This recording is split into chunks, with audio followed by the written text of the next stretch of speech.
Bible शुरुआत से में आज हम बाइबिल के 7वें पार्ट के बारे में जानेंगे और बाइबिल की एक बहुत ही बेहतरीन कहानी को आज हम बाइबिल शुरुआत से के इस सीरीज़ में जानेंगे।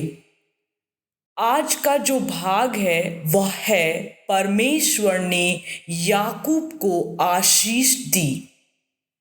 फिर वे लड़के बढ़ने लगे। रिबेका याकूब से प्रीति रखती थी, लेकिन इसहाक एसाव से प्रीति रखता था। याकूब सीधा मनुष्य था और तंबुओं में रहता था, परंतु एसाव तो वनवासी होकर चतुर शिकार खेलने वाला हो गया। एक दिन एसाव जंगल से थका हुआ आया और उसे बहुत भूख लगी थी। एसाव ने याकूब से कहा, जो भोजन तूने पकाया है उसी में से मुझे भी कुछ खिला दे। याकूब ने कहा, पहले अपने पहलौठे का अधिकार आज मेरे हाथ बेच दे। तो एसाव ने अपने पहलौठे का अधिकार याकूब के हाथ बेच दिया। तब याकूब ने एसाव को खाने के लिए कुछ भोजन दिया। इसहाक बहुत बूढ़ा हो गया था।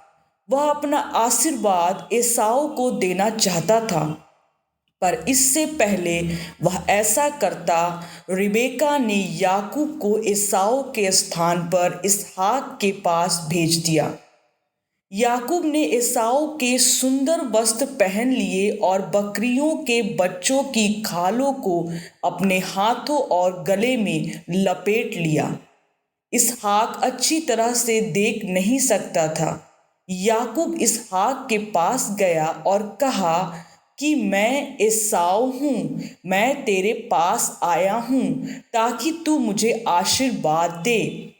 तब इसहाक ने उसे टटोल कर देखा और उसके वस्त्रों की सुगंध पाकर समझा कि वह एसाव है, तो जो उसे जी भर आशीर्वाद दिया।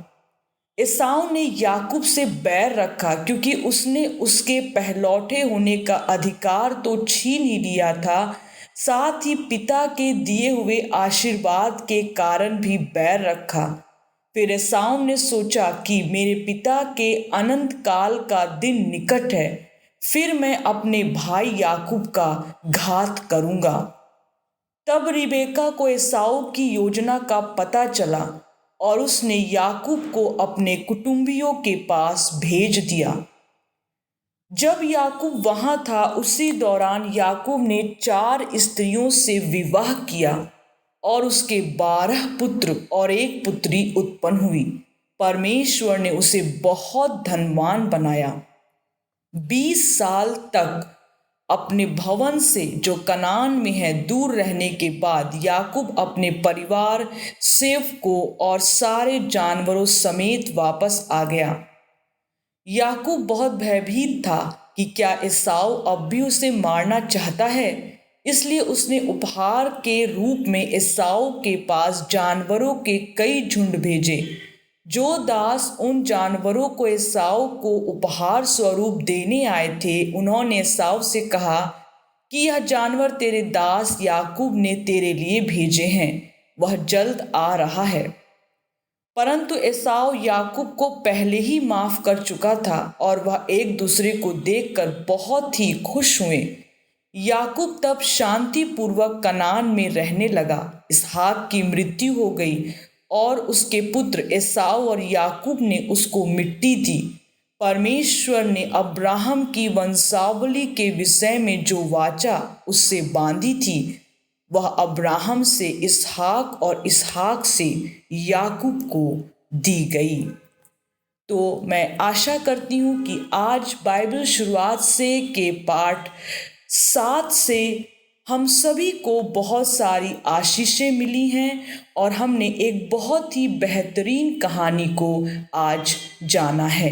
परमेश्वर आप सभी को आशीष दे।